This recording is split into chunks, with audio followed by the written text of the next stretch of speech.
This top 10 fantasy football quarterbacks edition of the Sports Gambling Podcast is presented by WinBet. Bet $50 at WinBet and get $200 in free bets.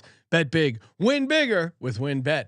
Download the WinBet app now or visit wynnbet.com and start winning today. We're also brought to you by Sleeper. You already play fantasy on Sleeper, but now you can win cold hard cash with their new over/under game. Just head to sleeper.com/SGP on your phone to join the SGPN group, and Sleeper will automatically match your first deposit up to $100. That's sleeper.com/SGP, and make sure to download the SGPN app, your home for all of our free picks and podcasts. Hey everybody, Joe Theismann here. You're listening to SGPN. So do this, let it ride.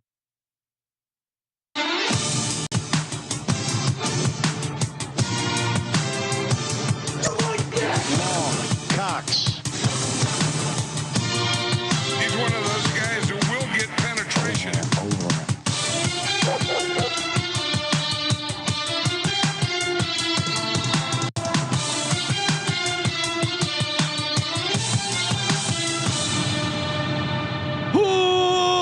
Welcome everyone to the Sports Gambling Podcast. I'm Sean, stacking the money green with my partner in picks, Ryan, Real Money Kramer. What's happening, Kramer? Dog.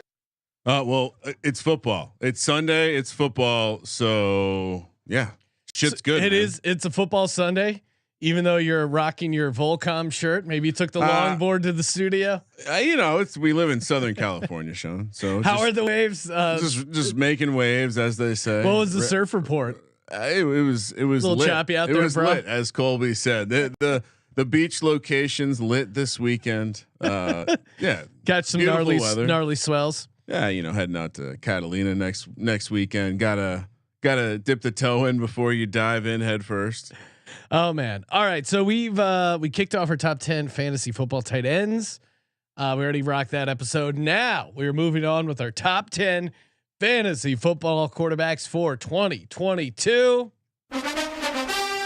Listen to those trumpets, Blair, and of course, you got to head over to winbet.com where you can bet $50, get $200 in free bets.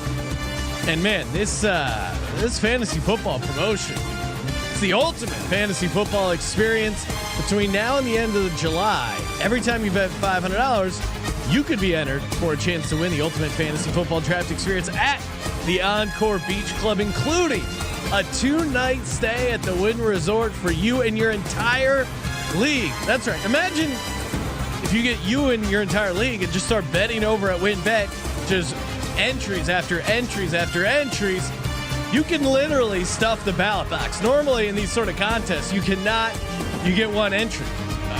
WinBet. Every time you hit $500 in bets on sports or casino, just head over to the blackjack table and just play perfect blackjack a la the Sean Green method. Offer subject to change. Terms and conditions at winbet.com. Must be 21 or older and present in the state where playthrough WinBet is available. If you're someone you know has a gambling problem, call 1-800-522-4700. Excellent work, Sean. Thank you, Brian. Over under on hot takes that I bring to this top 10 quarterbacks. I think. All right, so not without explaining to people how the format works. I feel like there has to be a hot take towards the back end of the draft or the rankings, and then maybe typical of you to do this, something a little bit more outlandish, a more step out of line, be different, zag when the world zigs near the top of the rankings. Well, and last year, of course, did I predict your logic down to a science? No, not necessarily. I think the number one quarterback I have isn't one that is consensus. Experts won't rank him number one, but I don't think it's looking it's at not mine. shocking. Me neither. It's not like last year when I had Jalen Hurts as the number one fantasy football quarterback, or the year prior when I really called my shot and nailed Josh Allen as the number one fantasy football quarterback. I do have a couple. I don't know if you would call them long shots here. I'm sure there's some that you will disagree with, Ryan, but a bunch of like mildly hot takes. Nothing too spicy. I'm looking at my rankings and I'm realizing that I'm just an old man. That's what's it's just you'll see it. Millennials get knocked down. Trey Lance not in the top 10. I don't want who since they are quarterbacks, we should probably. Are there any notables that didn't make your top 10? Oh well, again, maybe is Dakota Rain Prescott not making it in the top 10? When I heard Mike McCarthy say he was going to run more designed runs, he's not making it through the season. I think Dak could very well score more design runs with Dak. Oh my God. You weren't even aware of that. You left him out. You really objectively left him out without that lovely nugget. Yeah. I mean, I think, you can definitely talk yourself into why he's fun. But I can see Lee. I left Stafford out, my guy. Okay. I don't know. Stafford feels like he's right there on the edge there, right? Yeah. Daniel Jones, Ryan, you've been encouraging. Left him out. Marcus Mariota. He's got to earn it. Marcus Mariota, who you have a lot of shares of in best ball. The last time Marcus Mariota started a game, I could be wrong. I don't know if he started the game last year where he only scored like maybe a dozen points. He scored 26 points. So watch out. No, he's not on the list. I do like his value. Ryan Tannehill. Those are undervalued. Ryan Tannehill, expert, consensus ranking has him at 20. You could make a case for him sneaking in there. He'll randomly get you some rushing touchdowns. Did not crack my top 10 list. Trey, his top receiver, Sean, as you know, struggling with the in shape stuff. I don't know. I as I was doing this, right, every year you start with a blob of clay and you start chiseling it down to those final rankings. I love people that, God bless the fantasy community and people that really take their rankings seriously. But these are early. All right. It is only June. These are early rankings, guys. Like, don't hold me to it. Like, don't be doing anything crazy and drafting like guys way out of. No, do exactly what you want to do. I mean, I think the bottom line is this year I felt like the quarterback situation is kind of a little bit boring. Great way to start the podcast off by saying what we're going to discuss is boring, Ryan. I'm with you. I'm going to have a different number one, but no, I just think there's obvious guys near the top. You can kind of talk yourself into a couple guys maybe popping their head up because situations. Here's a hot take for you, Russell Wilson. Is he in your top 10? Yes. He's not in mine. That's incorrect. Here's what I'll say about Russell Wilson. He was in there. I guess we can save it for when you actually. We'll talk about it in a couple. Yeah. Any other notables? Like, did Big Ben make your top 10? Like, I know you're putting retired players into your top 10 rankings. Will there be a retired quarterback not named Big Ben? Well, Ryan, you were. You put Kyler Murray in, and I think there's a decent chance he retires before the end of the season. That's flexible still. Yeah, he's the next. He's the next Rob Gronkowski. All right. I'll start with my number 10 since we just mentioned him. Matt Stafford. Okay. Coming in at number 10. That's fair. He had 41 passing touchdowns. Again, not going to give you much rushing upside. I don't even think he gets much QB sneak wise. Here's where they play fast. I'm slightly regressing him, or I just getting to 41 again. I think for Matt Stafford could be tough. Again, that was like a career outlier season for him, and Cooper Kupp as well. Like, I think Cooper Kupp is good, but is he going to have? I mean, both Cooper Kupp and Matt Stafford had career years to really carry him in a fantasy sense. This is your hatred of Sean McVay. That's what this is. I also hate Sean McVay, but I just don't see them running it back next year with those same massive numbers. What if the answer is this system got Jared Goff to win a playoff game on the road? Now they have a competent quarterback. Matt Stafford did as well as anyone could have predicted. And while I appreciate Cooper Kupp had 16 touchdowns last year, I just don't. I think he could have a good year, but I think it's going to be like 10 touchdowns. I just don't. I think it's hard to do that back-to-back seasons. Yeah, absolutely. But look, you're the one that has him in the top 10, so I don't know. So wait, you're arguing against. Oh, I'm with you. You're making. I started out by critiquing him, but you don't even have him in your top 10, so you must be lower on him. Why are you knocking him so far down? I just again like when you if you don't make a list and actually make the list, I just started making the list and there is not I have other boring ass pocket passers. Like I have white guy quarterbacks. Okay. I have guys with no rushing floor at all in these rankings. I just think the whole team's going to have a fucking hangover. I mean, to your point of regression, but I think it's more of the whole team has a serious hangover.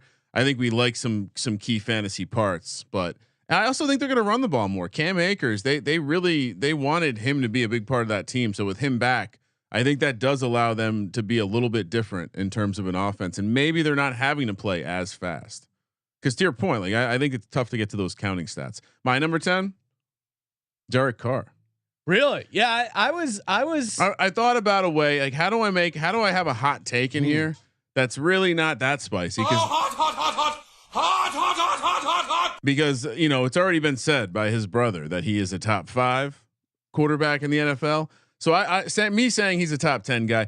This is what got me. So for me, why I kept him out was the passing touchdowns. I feel like last year he had a pretty solid year and still only got to 23. Is it fair to say maybe it's regression and maybe this is a new coach, a new set of tools, a clear, when you're talking about a team around the goal line that has maybe their top 2 options around the goal line are passing, and then you realize Hunter Renfrow was a top 5 guy in the league. I like it. I mean, he's only had over 30 passing touchdowns once in his career, all the way back in 2015. Now, is he going to be 23?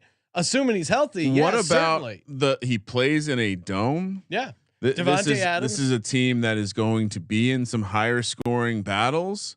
Well, and that's how are you grading the AFC West? Are you going to say these teams are playing tough teams, or a lot of these teams are offensive heavy and could lead themselves to some shootouts and high scoring affairs? I think all of these teams are going to win games with offense, and I think they're we go to Vegas a lot and have conversations with cab drivers because, of course, we support cab drivers in Las Vegas. Hot stance. And no, we're not taking an Uber. You don't go against the badge in Vegas. Derek Carr seems to be a dude that people look up to on this team. So much so that the organization went out, and by all accounts, he was involved in the coaching situation. By all accounts, he was obviously involved in the Davante Adams decision. This team is about Derek Carr trying to bring a collection of dudes that he like. If there's a team that's going to surprise us this year, I almost called them the Oakland Raiders. It's the Las Vegas Raiders, and the reason he's one of those guys who will get penetration. Will they have that same sort of energy and mojo if they don't have the spirit of John Madden carrying them?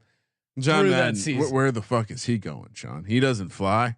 He's driving the bus. He parks the Madden Cruiser there. And here's the nugget that really got me. He wouldn't want to be buried at a dome. I can speak for Madden on because that you gotta like, first of all, you have to say Derek Carr, his whole career he's been made fun of the ball not traveling down the field, right?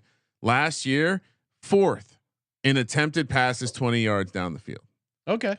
That's impressive. Now you could argue that Davante Adams, Hunter Renfrow, even Darren Waller do their best work around the line of scrimmage. So maybe they're just going to be a different kind of team, but I think from a ceiling perspective, because I don't think this is a team that's going to run the ball. I don't think Josh McDaniels is going to come out here and run the ball for the deeper I look into this Vegas Raiders team. I don't think they're going to try to win games 21-17. And so I think when you look at the counting stats, you look at the fact that Derek Carr last year, Sean, 13th, added Davante Adams, hanging around Davante Adams. And to your point, give me a little bit of touchdown regression. Give me a little bit of that touchdown regression. Let's hit on some of these deep passes. And who knows? Again, I think the opportunity will be there. You'll see there's a number of quarterbacks from this division. Who's your number 9? Give me Smoking Joe, AKA Stogie Joe Burrow. I mean, I love Joe Burrow as a guy, the moxie. Nice. Love he covered the spread against the Super Bowl for me. This is so perfect. Love that he hit the money line against the Chiefs. Love that he hit me live money line Bengals when they were down 21 points. The kid has swag, but also to that point, he's a huge variance guy. Like again, he's a guy I don't think they're gonna, no deep design ball regression. Runs. There could be some of that. He had back-to-back 4 touchdown games, which really, if you look at his total fantasy points, that really helped. Now on the negative side for Burrow, 5 games with either 1 or 0 passing touchdowns. To me, almost he seems like more of a situational DFS guy than someone you want to draft season long. And honestly, like season long, if you're his offensive line fucking sucked last year. Yeah, and they've gotten better. So again, that's a good reason why he should be in the top 10. I've heard people try to argue that like hurts him because his creativity and his escapability is part of what made him so dangerous in some of those 4 touchdown games where like freestyling with Jamar Chase. But why is this offense not going to get better in another year? Why is it not going to get better with a good offensive line? They clearly upgraded the offensive line, and he's my number 6 guy, Sean. So hot take. They were in the bottom half of the league in the hot thing this offseason is the pace, is the situational neutral stuff. Situational neutral. We're talking neutral pace here. Anyway, led the league in yards per pass attempt in 2021. Again, but bottom half in pass rate, situational neutral pass rate. So they're an interesting play calling team too. And to your point, I think having the good offensive line, while it's better for the Bengals as a team and probably helps Joe Burrow a little bit, I think I wouldn't be surprised if it ends up fantasy wise being a bigger help for Joe Mixon necessarily than Joe Burrow. Again, to me, it's an honor to be in this top 10 list. So this is no knock on the kid. I like the Bengals. I like Joe Burrow, but yeah, 9 felt about right because I do still think there's going to be some variance in there. Yeah, maybe you're right, but also maybe he just takes a step forward and is a better player because he's a young guy and now is going to have time to process. I just think it's potentially he has a high ceiling, and he's got a very high ceiling considering he doesn't really run the ball. This is what's crazy too. Like looking at, we even named a couple guys that were just outside our 12 quarterback list. If you're in a season long redraft league, you have 12 teams. I think there's a real case to be made for not drafting a quarterback until the last round, or at least not drafting a quarterback until everyone else has drafted a quarterback. The options you have, I'd argue there's a top tier that is appealing. In this, if you're not taking one of those top guys, I completely agree with you. I think it's, you just like let it sink.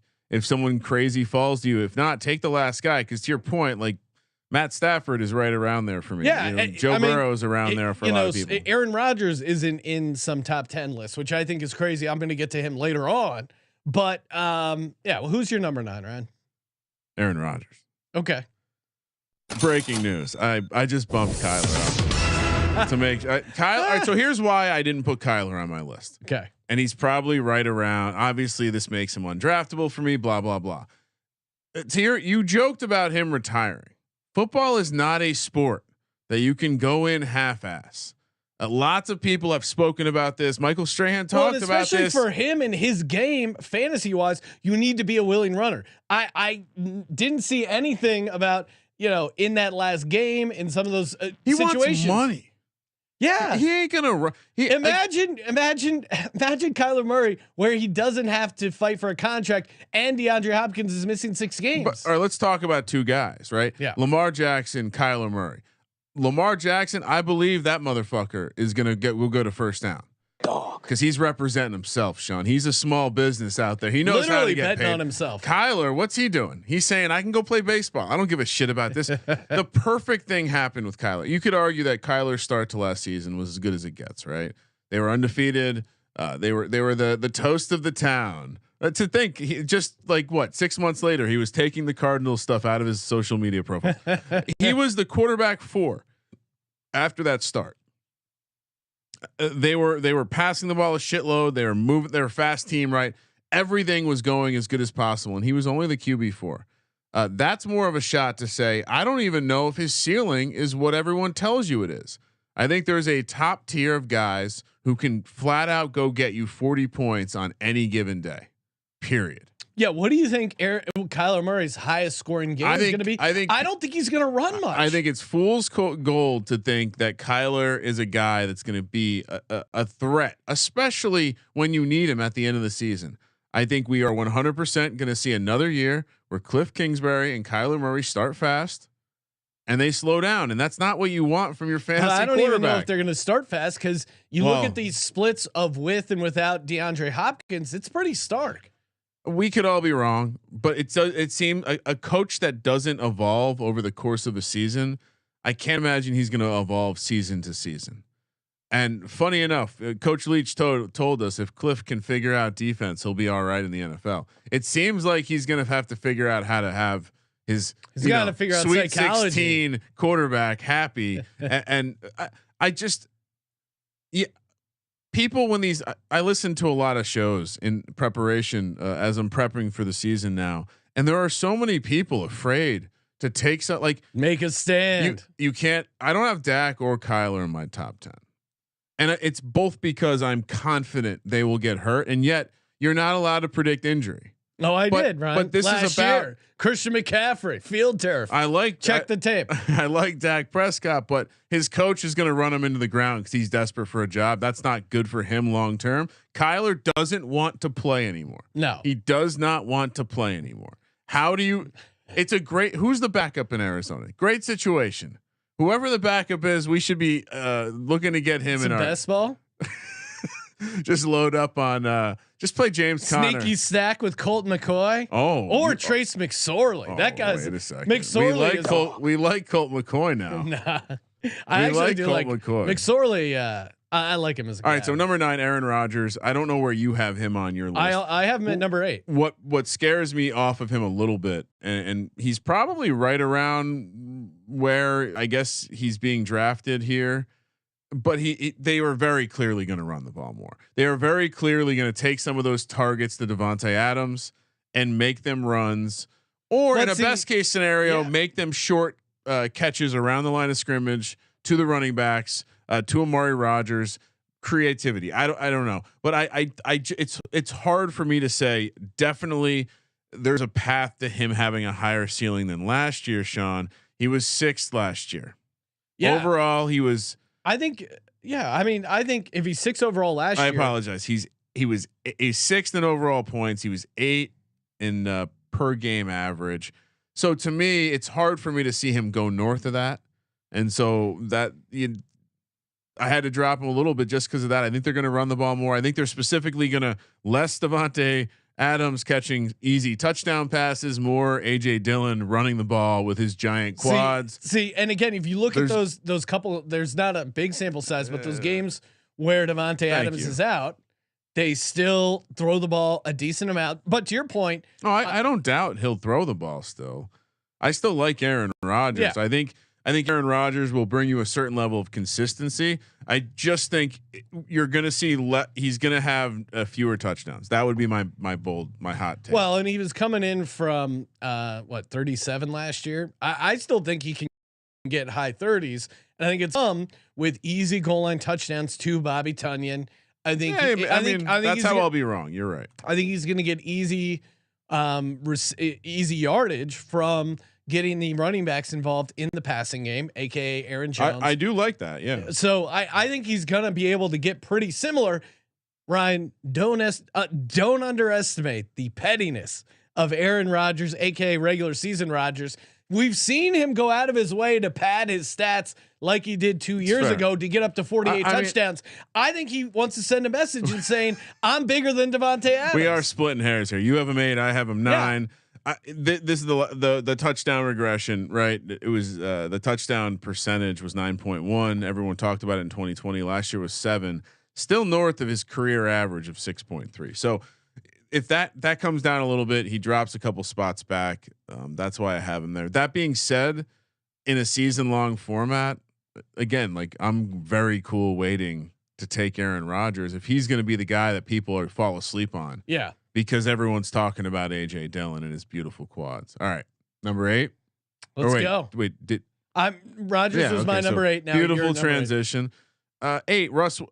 Look, I understand the case against Russell Wilson. The case against Russell Wilson is that he's going to play on a team that's going to want to run the ball. The style of offense is going to want to, dictate the style of offense through running the ball. But you don't go and get Russ Wilson with all those picks when you have Jerry Jeudy, when you have Patrick, when you have Cortland Sutton to dink and dunk and play some bullshit offense. You get Russ and you bring him to Denver to let him fire up that giant ass bong and just fucking cook. Look, this is insane. He was a top 10 guy every year for the last 5 years under Pete Carroll, the guy who loves to run the rock, with the exception of last year. Yeah. With the exception of last year. And part of it to me, why he didn't make my top 5 was that he's got to be a top 10. He's going back in the top 10. Talk about a guy who likes himself. This is about me now. I'm not with Pete and the Seattle culture. Like, this is about me. I'm going to I'm really going where my wife wants to go, but I'm going where I want to go, and I want to be me. I'm going to cook. I'm going to throw the ball down the field. I think why he's what not are you gonna, doing? I Sean? think why he's not going to be a top 10 quarterback. Not so much the passing touchdowns, but I just don't. He used to be a guy who could sneakily scramble, and I don't think at this stage in his career he's no longer a willing rusher. Last year, massive step back last year. Yeah, and I don't see him. I think he could have a good year as a player, but I don't think he's going to crack the top 10 fantasy because I don't think the rush yards are going to be there. We are falling out of our chair to give Baker a little bit of a giddy up in terms of, like, he played hurt. Now he's getting crushed for it. Maybe it's just me. Maybe it's nobody. But the same thing happened with Russ Wilson. I mean, the finger injury was real. Like, go back and I know you watch tape, Sean. So I would never tell you to go watch the tape. But if you go watch the tape before and after the injury, it's real. And so I think there's the one season he hurts his hand a little. He got a boo-boo on his hand. He drops out of the top 10, which is insanely difficult playing for Pete Carroll, who loves to run the rock more than any coach in the fucking league. Really loves to establish the run. And you could argue, coming from a team where he had DK Metcalf and Tyler Lockett, he upgraded his receiving talent. He's got Melvin Gordon and Javonte. Well, you don't think the talent is comparable? No, comparable, but I don't know if it's like an obvious I'm upgrade. just pointing out, to go from so high up to still argue that you could potentially argue there's an upgrade there. Javonte Williams catching a pass out of the backfield. I think some of that was chemistry. I think he had really good chemistry with Tyler Lockett. Yeah. And I think DK Metcalf to me is just like a, peak specimen, Ryan. And Cortland I Sutton, don't know. Go look at the photos of Cortland Sutton with his shirt off. No, but he loves the Lord, Sean. And maybe Sutton becomes his Lockett, and Jerry Jeudy has a big year. Like, there's certainly a formula there, but to me, the dramatic drop off in rushing yards was something that I had to dig him. And you're not getting in my top 10, Russ. Is it fair to say perhaps the injury had something to do with that? If it was like a lower body, sure, but I don't see. If anything, you would want to run more if you're having trouble with your accuracy and issues with your hand, I would think. Unless he was so banged up, and like, again, if he was so banged up, that's why he had to step back. Now he's out of town, fresh start. Come on, Sean. We love Russ. What are you doing to Russ? I just don't. I don't see you had it. room for the old white guy, Aaron Rodgers, but not for Russ, huh? You know it. Oh. Ryan, we're talking fantasy. It is the off season, but again, fire up that Sleeper Fantasy app. We are in the middle of our dynasty rookie draft over on Sleeper. We got our league over on Sleeper, but also you can play their new over under game. It's super simple. Again, perfect. Now they got the baseball fired up. Perfect way to get some DGen action, get some day baseball going. Over under on a ton of players, ton of different baseball stats you can choose from. You can parlay together all the way up between 2x and 20x the amount you bet. It's crazy. It's super fun. And of course, the MLB guys are going to be going hard, giving out their picks over there in our chat. And it's very easy to just hit copy picks with Sleeper. I was going from our draft board, dynasty draft board, just took Jameson Williams, shout out to us, playing for the future here. And very easy to swipe over and hop in over under two clicks and a swipe. You get 100% deposit match. All you got to do is go to sleeper.com/SGP. When you deposit, hit that promo code SGP.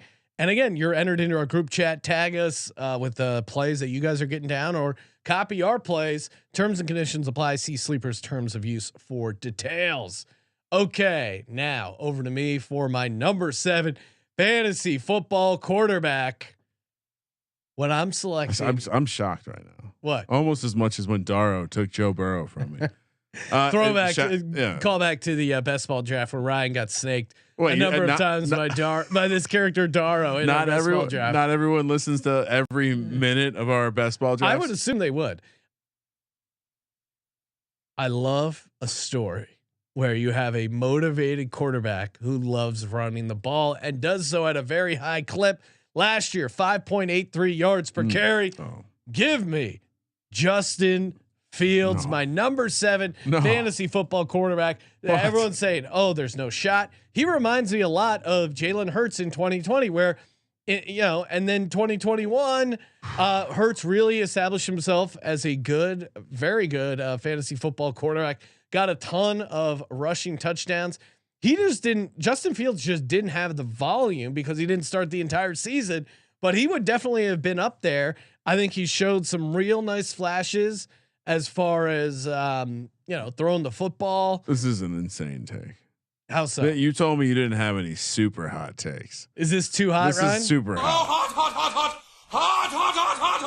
I love Justin Fields as a fantasy football quarterback. Ryan, I mean, he put up a ton of rushing yards. It'd be crazy. The chat is all right now. They don't like this. 420 yards from scrimmage running the ball, and he got a couple rushing touchdowns. I think he's gonna have even more this upcoming season. He only started 10 games. Why do you year. love Justin Fields so much? Because I think here's what the situation is.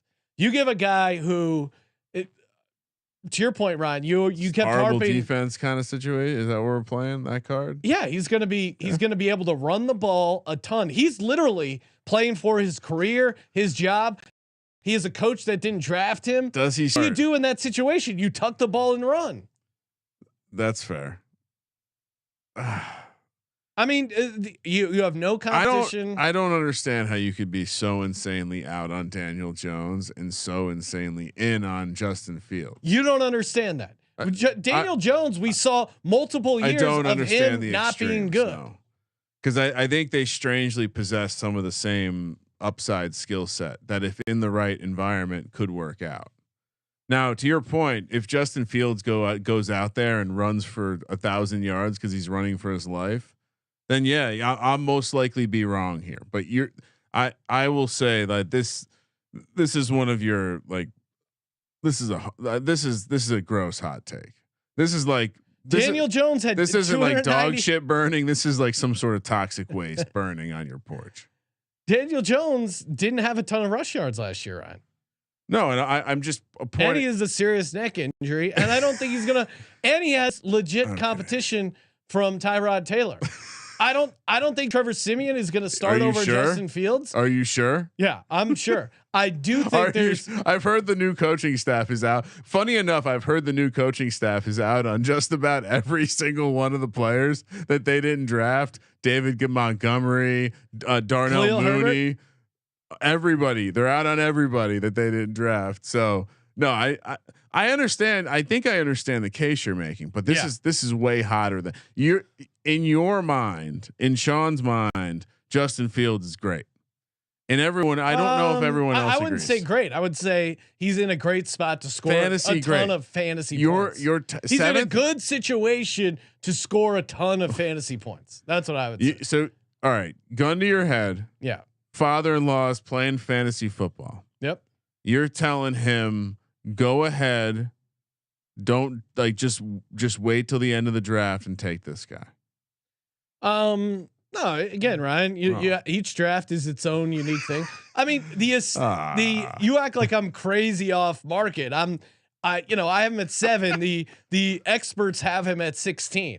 Oh. So yeah, I think. Why'd you go like this? Because sorry, that was putting my fingers up. If you're not watching, yeah, I'm doing some air quotes there. So would I rather?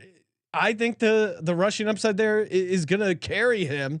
Okay. If you're looking for a safer play, there's certainly a safer quarterback to choose. I think if you're talking about a quarterback that you could get probably again, you might be able to draft him as the last quarterback in your league, and he has league winning upside potential. Barely outscored Taysom Hill last year.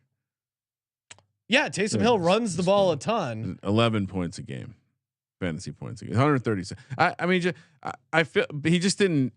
He didn't do a ton of good stuff last year, and I don't know if he's. Al Paul in the YouTube chat saying Fields, Chicago has done nothing to help him going forward. Such a good smart chat. We have such smart fans. I totally agree, and that's why he has to run the ball. He has no weapons to throw to. He's gonna run the ball. Like Jameis Winston only was outscored by 16 points by Justin Fields, and Jameis Winston only played 7 games. Okay. Also, Justin Fields was a rookie. Nah, that's fair. It's not like Daniel Jones where he's seen 3 years of below average quarterback play. Yeah. Okay. I mean, I appreciate you coming in with the hot take. I've been trying to pretend That's like not it's a not hot going to be a take. hot take.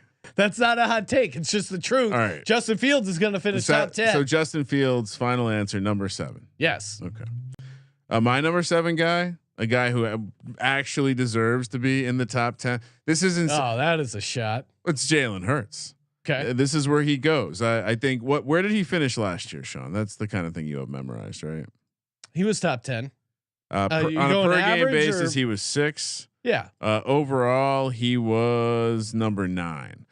The reason I have him at 7, kind of splitting the difference. I think the biggest thing to me was very simple. Simple handicap here. Jalen Reagor out, AJ Brown in. Is that feels like an upgrade? And I have to imagine they're at least going to give him a chance to pass the ball more. And so when you're looking at a guy who finished 9th overall, played only 15 games, one was by design, right, Sean? Yeah. 21 average though, that's pretty solid and room for a step forward with more passing volume. I think also the Eagles, they played faster than most people think. They were 5th in neutral pace. So, and then you sprinkle in the fact that he is a lock to get you what you could almost say he's like a 7.5 to 8 point lock from his 50 yards rushing and half touchdown that he's going to put in. And so, yeah, I think I think it's a hot take if you take him outside. You're basically saying he's not going to play the whole season.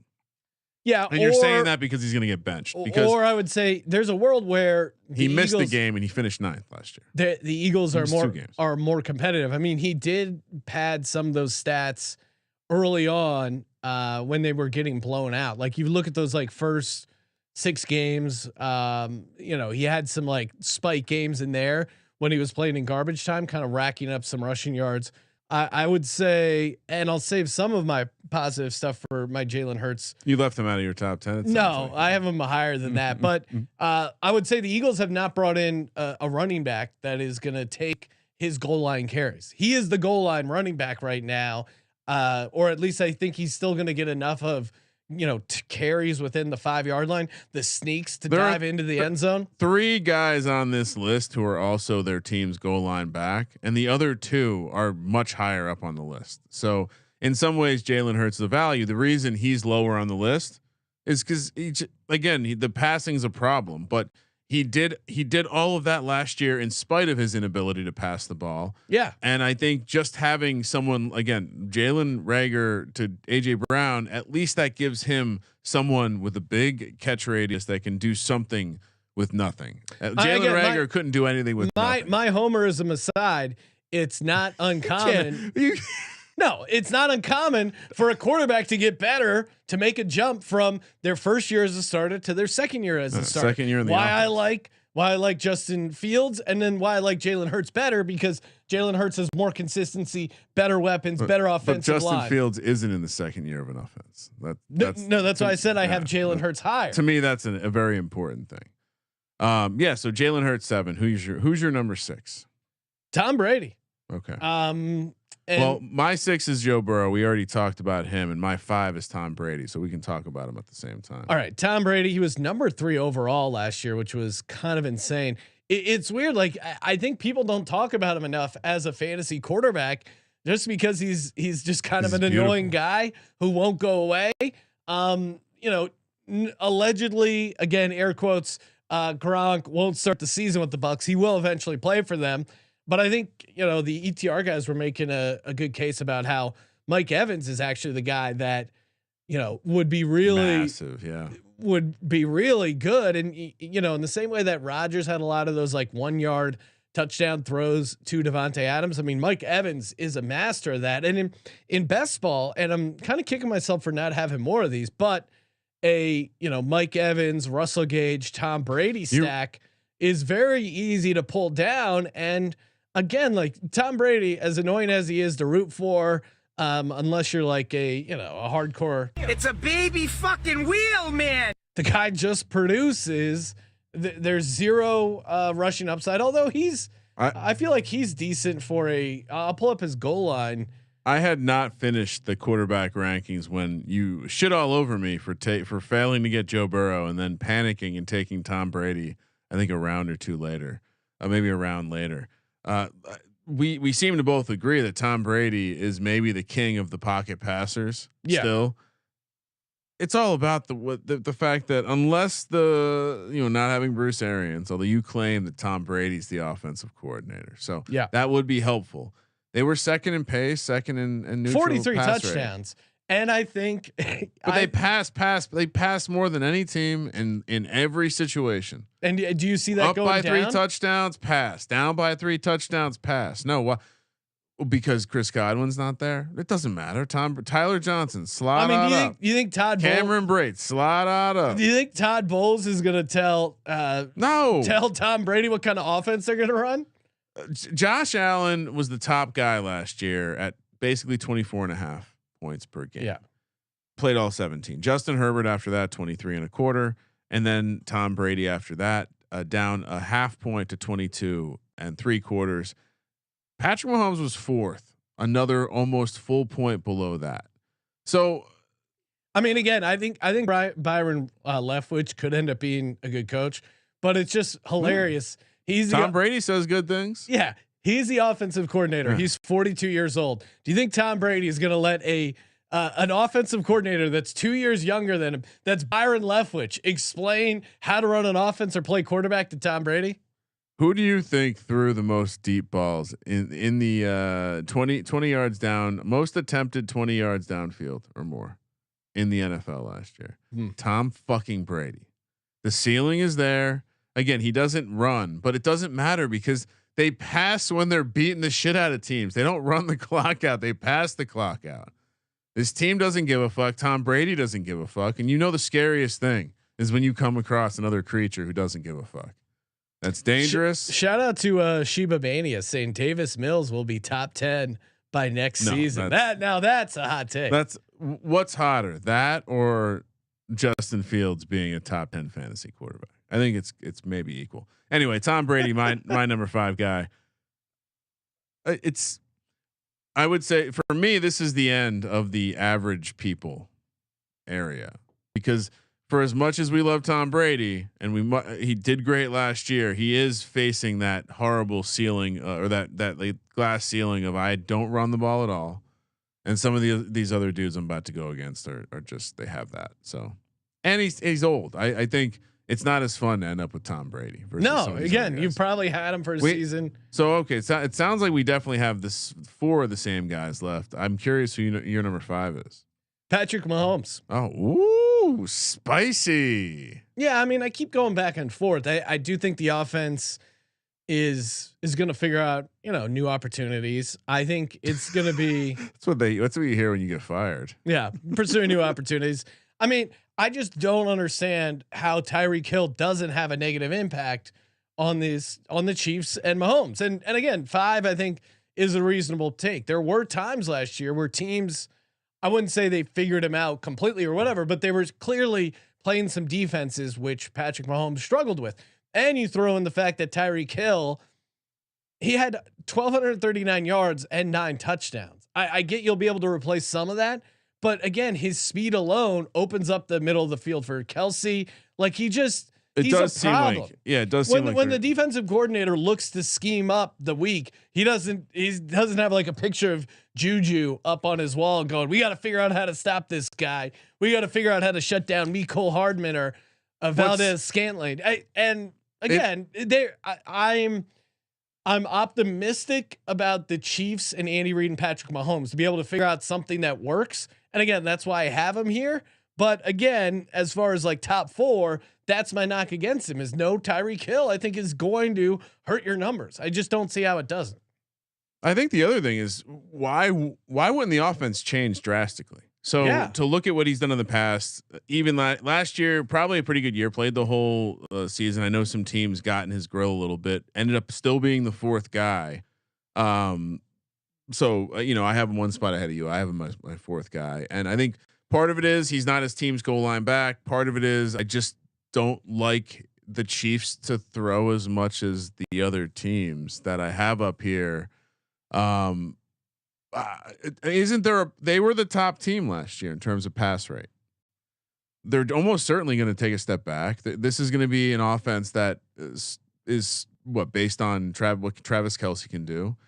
Don't you feel like this could be one of those Andy Reid teams where they're doing a little bit more with the running backs?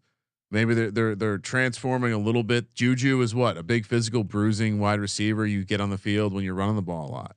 I think they have a number of guys who can potentially be dynamic threats, but I wouldn't be surprised to see Andy Reid's the best offensive coach that we've had in our lifetime because he transforms. He continually transforms his offense, and he's able to figure out ways to change. And I think the way this offense changes, it's not that they're going to be less explosive; they're just going to be explosive in different ways. So, but I think that is going to mean less volume, and less volume means hard to put Patrick Mahomes higher than what he did last year. So I got him at 4th.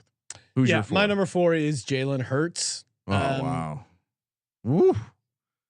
Again, It's getting hot in here. I know What? you just pull up the experts rankings and just copy and paste, Ryan. What do you mean? Well, you act like Jalen Hurts being number 4 is some insane hot take. No, that's pretty hot. No, For a it's guy, not. I mean, a running back to be number 4 on the quarterback list, that's pretty hot. You sound like my buddy Brandon. You know, they count rushing touchdowns in the NFL. Just because he ran in Brandon 3 touchdowns cool. against the Saints. It's not like, oh guys, hey, it's a passing league. Those touchdowns don't count. Okay. No, they use them at the goal line. They use them for QB sneaks. I like Jalen Hurts. Relax. And really, ultimately, Will he be the quarterback of the Philadelphia Eagles by week 15? yeah, why not? Or is it Gardner Minshew? No, Because they need someone who can get the ball in the air to those dynamic pass catching threats. They told Minshew he's never starting. So no, you didn't hear that story. Minshew went in to coach Sirianni and said, "What do I got to do to start?" And he said, "It's not happening." It's not happening. And also, like, even if things It's go not good for the locker room. even if things go wrong for the Eagles, I think this year is especially seeing what they have with Jalen Hurts. So they're going to give him every opportunity, even if he struggles. I think last year he was probably, in a weird way, on a shorter leash than he is this year. This year they have, to some degree, yes, because they have 2 first-round picks. If he starts playing bad and they end up starting tanking, I think they might be okay to just let Jalen run the season into the ground and use that to get higher pick. So this is another Justin Fields, like he's playing for his job. Okay. This is on my bullet points. It's still proving himself. I like Jalen Hurts. He seems like a fucking great guy. Gardner Minshew is making more money than Jalen Hurts. You don't think that lights a fire under this guy's dog? Do you? So all of that, I agree. He's gotten better. He's motivated. He seems like the guy that you'd want to run your team. Rare breed. I'm getting the chain. All that. Keep talking. But at what point are his physical limitations that he just can't? I mean, feel free to pick up the pace. So you don't need to. At what point does Jalen Hurts have a physical limitation with throwing the football? And Oh, here we go. A little close up on the rare breed. What does the top line say? Untamed, rare breed. Putting my chain on for the haters. I think no one had. I'll say this, Sean. If there's one guy who could pop his way into the elite company of the goal line back crew, it's Jalen Hurts. But in some ways, Jalen Hurts probably has the highest potential outcomes of seasons because there's a version of this where he really can't throw the ball. But what do you're counteracting? You're contradicting the points you just made. But you don't think there's no. I'm pointing out that I think he has a very high ceiling and a very low floor because I think his floor could be benched. And I don't think many guys in the top 5 of your rankings have consideration of being benched or not being the starting quarterback even next year. Okay. Next year, we'll break down the 2023 fantasy rankings when we get to 2023. There is, I think, I would say 3% chance he is pulled for poor performance. 3%. So you're saying the number of you're saying it's rare, extremely rare, almost as rare as is Jalen Hurts' untamed rare breed athletic talents. Right? You're not putting your homerism aside right now. No, he only had 16 passing touchdowns. I think only could be a ceiling. But look at all the over unders on what do they got him at? No, but look at the over unders. It's like going to be in the 20s for Jalen Hurts passing touchdowns. Again, you have Devonta Smith. What are we doing the prop show? Devonta Smith going against second cornerbacks. Here we go. I think that's a great opportunity. To your point, Rager was out on the field for like 500 snaps last year. Gave them 0. Yeah. You're replacing that with AJ Brown. I like Jalen, and that's Hurts. not going to increase. I just think this, I think putting him over Mahomes is that's a big leap. I think that means he's figured out how to pass the ball, and they're not drafting a quarterback next year. Brian, again, this to me is rushing touchdowns. He had 10 last year, and I don't see why they're going to drastically change their goal line offense. No, I mean he had a lot last year. I think for him to come back with another 10 would be pretty impressive. Because even a step back to 8 is a it's a decent right. So you do 5% of his points. You have eight rushing touchdowns, and then I think he could conservatively get 25 passing touchdowns. Yeah, no, I mean you are both clearly you're higher on him than I am. I'm just saying I think in that scenario, I think for him to get over Mahomes it would be a big step, and it means that the Eagles are probably good. And it means that the Eagles are probably set on Jalen Hurts for their quarterback next year. That's my point. That's all I was saying. Number 3. Wait, no, my 4 was Mahomes. So are you on number 3? Yes. Jesus Christ. Well, you're blasting through your well, we're discussing them at the same time. We talked about my number 3 is Justin Herbert. I mean, again, you could make a case he's number 1. When I actually dug deep and looked through everything, I got Herbert at 3, just because the two guys ahead of him, more rushing. He did have 3. He had 3 rushing touchdowns last year, 5 his rookie year. I wouldn't be shocked if he has another 5 or so. I think you throw in, and I think we hit on this on one of the best balls or episodes or one of them, but you factor in all the aggressiveness that Chargers offense has as far as like going for it in the red zone, going for it on 4th down. I feel like that's got to add up, and the touchdown. Like if you asked me who to bet on to have 50 or more touchdowns this year, it might be Justin Herbert. 31 his rookie year, 38 last year. If he continued on that trend and got 45, am I shocked? No, certainly not. Play the breaking news. You could make the case because he is my number 1 fantasy I mean, Sean, it's not a hot take just because he doesn't run the ball. You can't discriminate. I think the biggest thing he has over the other 2 guys, Lamar Jackson and Josh Allen, is less uncertainty. And Sean, we talked about it previously with a couple other guys. Blows your mind almost to think about, but this will be his 2nd year in the same offense. That's huge. And then you look at the underlying stats, Sean. This was not a team that passed at an alarming rate. They were dead in the middle of the league, 15th. Yeah, in neutral pass rate. This was a team. This blew my mind when I saw this. They were bottom 10, bottom 11, 21st in air yards per attempt. Means they're not even going down the field. That's insane. Now that could be a product of how much volume they had, but still that number stood out to me. If this team becomes a more, how could they be a more aggressive team? They're a super aggressive team already.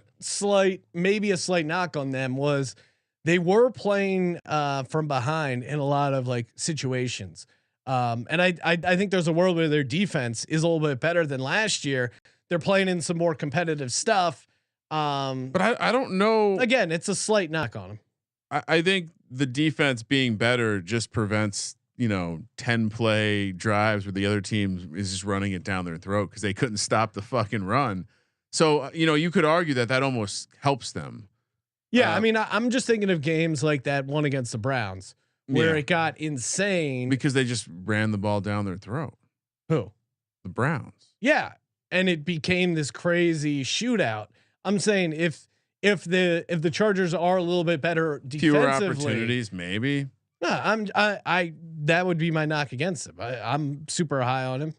And again, the only guy that outscored him last year was Josh Allen. And again, so much more uncertainty around, go instead of being a second year in an offense play caller relationship, having to, drum up that new relationship with former Miami quarterback. And I'm blanking on his name. Who's the offensive coordinator in Buffalo? Not Brian Dable. He's gone. So yeah, in that Chargers Sean's game I'm talking to. No, I was looking up the stats from that Chargers Browns game where the Chargers allowed 42 points. They ended up winning 47-42. Herbert had 398 yards, 4 touchdowns. So I think Ken Dorsey. Fuck. I think there's a world where maybe there's slightly less of those games. Again, that's an outlier, and again, it's just a slight knock. If he ran the ball a little bit more, he would be my number one hands down. I think you look at the game log, how many times he's throwing the ball 40 times in a game. It's just unreal. It's just absolutely unreal. And to your point, like maybe he gets a couple more looks around the red zone in terms of running the ball. Who knows? He put it in 3 times last year. So yeah, number one guy. Cause I think he's like, we talked a lot about a bunch of guys who could take a step forward. Second year in the offense, maybe they're young guys getting more mature. But Justin Herbert's all of that all together. And I think from the eye test standpoint, is there a better guy in the league? I don't know if anyone looks as good as Justin Herbert playing quarterback. No, you don't get points for that, but no. And I think again, that's why I got him. That's why I got him top 3. I think fucking love the Chargers. Let's go. I think he's I'm gonna high on the Chargers again this year. How many shares of Justin Herbert do you have in best ball, Ryan? While you look that up, I'm going to tell people about IP Vanish, your lock when it comes to locking up your internet security, your browsing history, keeping it away from advertisers, ISPs, various prying eyes. And again, passwords, communications, you don't want that. You don't want anyone getting to that. That's why you have a password to begin with. IP Vanish keeps your internet traffic safe, secure, encrypted. And you can use it on streaming devices like Fire Stick. We use it here over at on SGPN, on our studio, on God's Eye, and 70% off their yearly plan. You're only paying 30% of the yearly plan and a 30-day money back guarantee.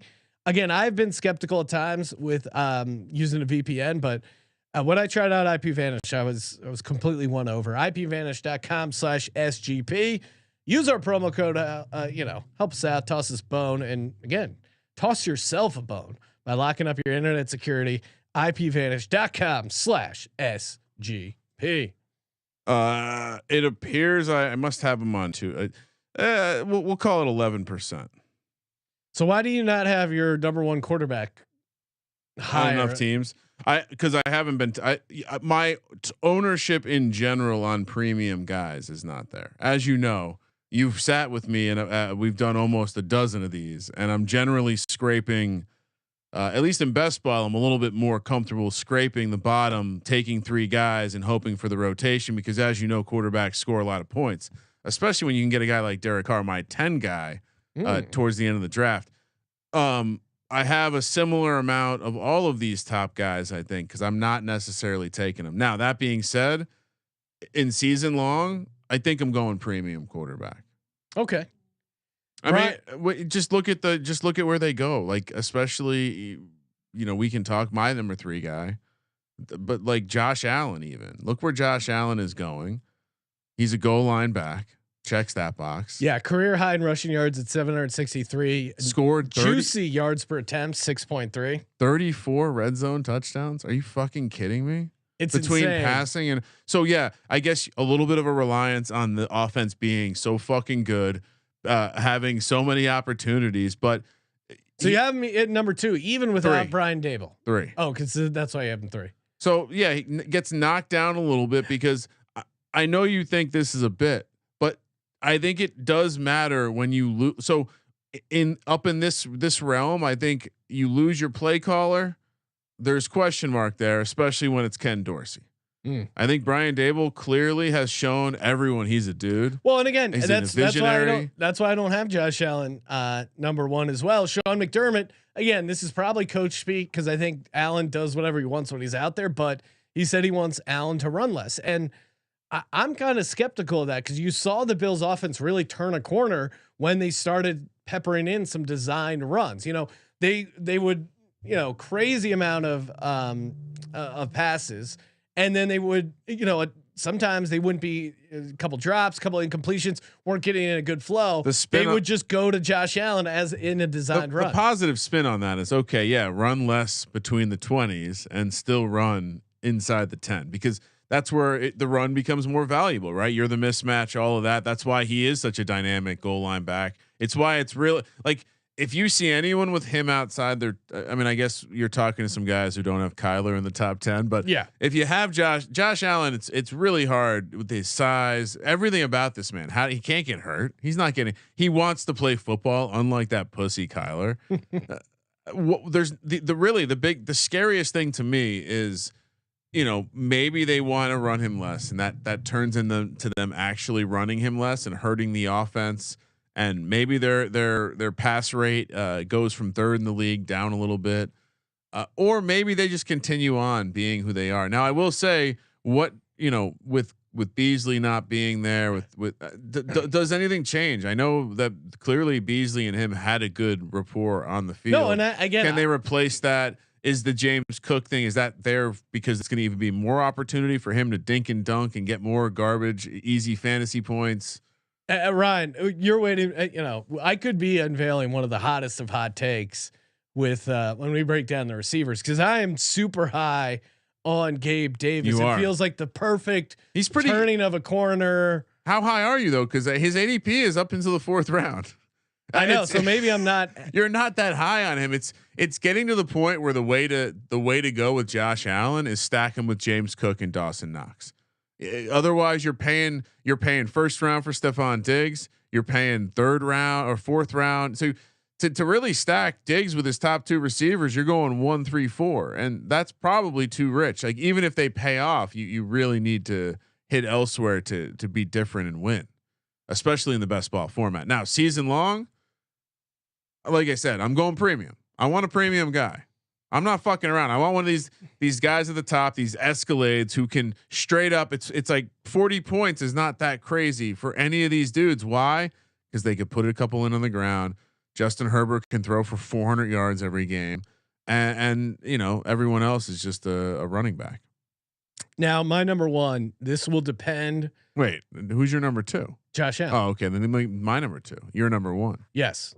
Now some of this will depend. I'm going to keep a close eye on the latest variants and the strains. Wait, are you saying this is an early ranking show? Well, yeah, and there might be changes later on. Well, don't hold me to this. Fuck you. Why are you talking about it then? It'll depend on how many times he catches COVID between now and the end of the season. I think the over unders at 1.5, but give me Lamar Jackson as my number 1 fantasy football quarterback. I mean, you look at his, funny. I just, the more I think about it and the more I was just breaking down his numbers from last year, again, you know, if he stays healthy and limits his COVID to like 2 times a year. And it seems like I don't think COVID's going to be in the NFL this year. Well, they stopped, they gave up testing. Not a political statement. They gave up testing at some point. So I don't think he's going to miss any games due to COVID, but over under players who miss games on the COVID list all season. I'll say 1.5. I think they would just play. I don't think they're going to be testing. I think if they're sick, they're just going to be sick. Yeah, and we're not going to hear about it. Just his rushing attempts. Now you take away Hollywood Brown, you put him in this mode where he's really going to got to prove himself. Now maybe he gets this big deal done and he wants to try and be a pocket passer, but that's not Lamar's game. This guy runs the football. Last year, there was only if you take out the game where he got injured against the Browns, he had more than 7 carries every game.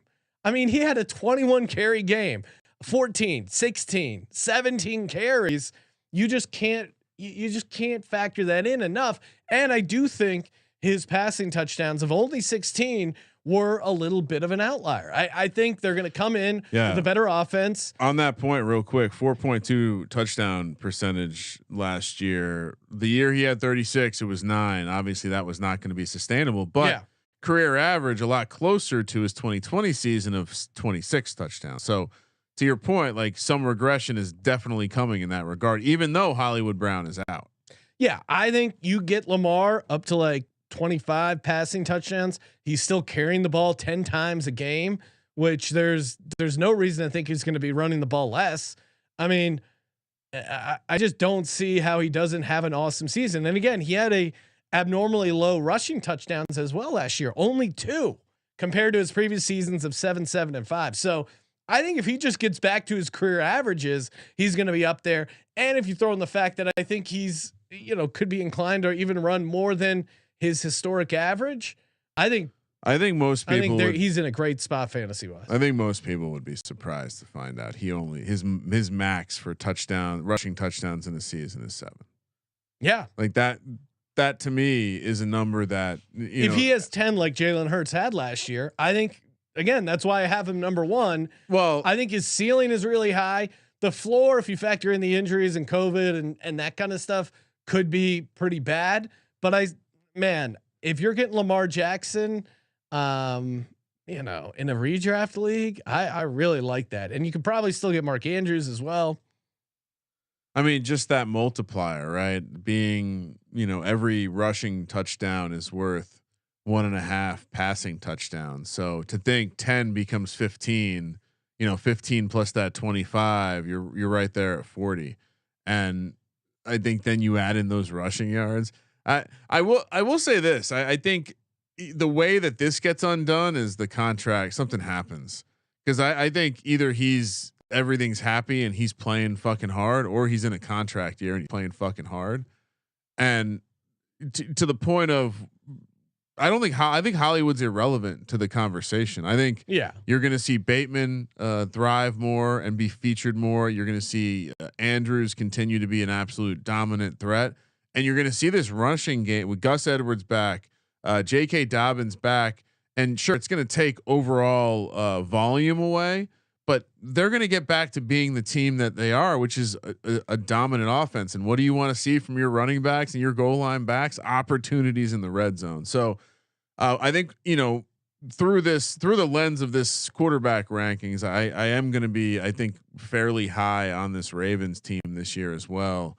I think Lamar is just there's a certain element of fuck you to whatever's happening with Lamar right now. It feels like, again, I love and you see it with my placement of Justin Fields in the top 10, my higher than market average with Jalen Hurts and Lamar Jackson number 1. I love a running quarterback with a chip on his shoulder. I think that's a great fantasy combination, and why I had Josh Allen, my number 1 fantasy quarterback in 2020.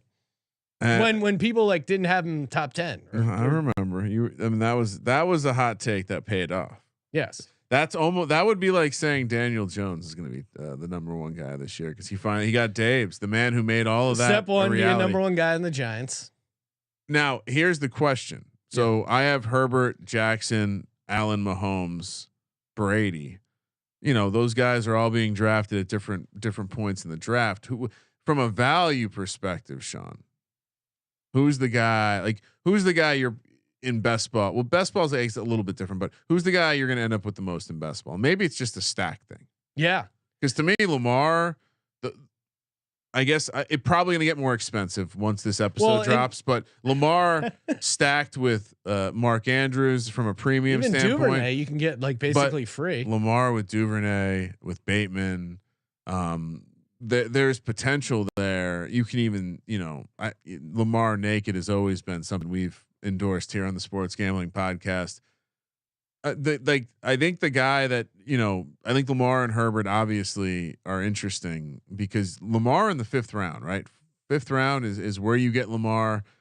That feels like an okay place to take an elite guy like that. Whereas Josh Allen going 3rd round, Patrick Mahomes going 4th round, Herbert probably also 5th, 6th. Yeah, I mean, Brian, if you missed the last episode, worth checking out. But I was really happy with the best ball team I ended up with because I had the Lamar bragging, Jackson. You fucking son of a bitch! You know what happened last episode?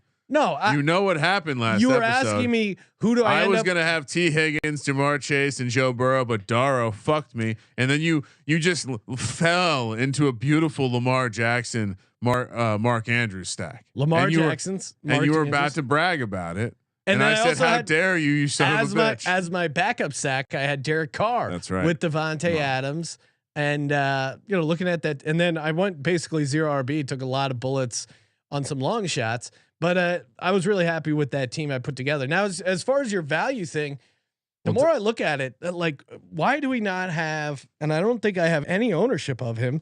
I kind of busted your chops last draft, but re-looking at it, Ryan, I do think I gotta have more shares of Brady, especially with the target share kind of clarifying. He's going so late. I almost want to pull it up to see where I drafted him and got made fun.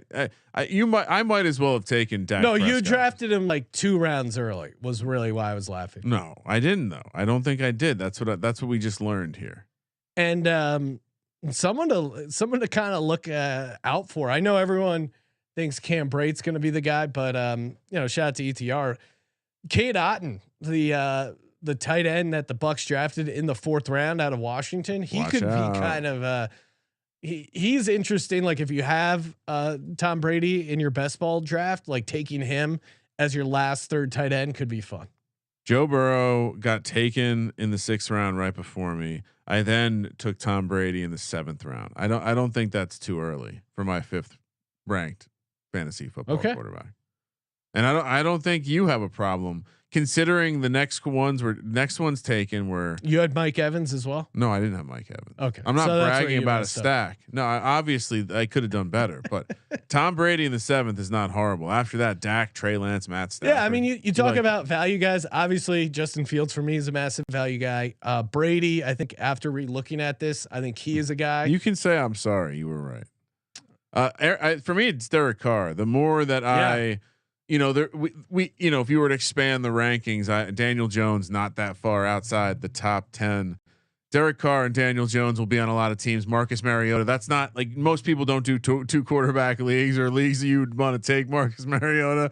But if you do, I love Marcus Mariota. But yeah, as far as I'm going to the top. I'm, in a league where it's just about talking shit. I just want a quarterback that's going to put up points every week. You can pick up someone else if he gets hurt. Like fuck it.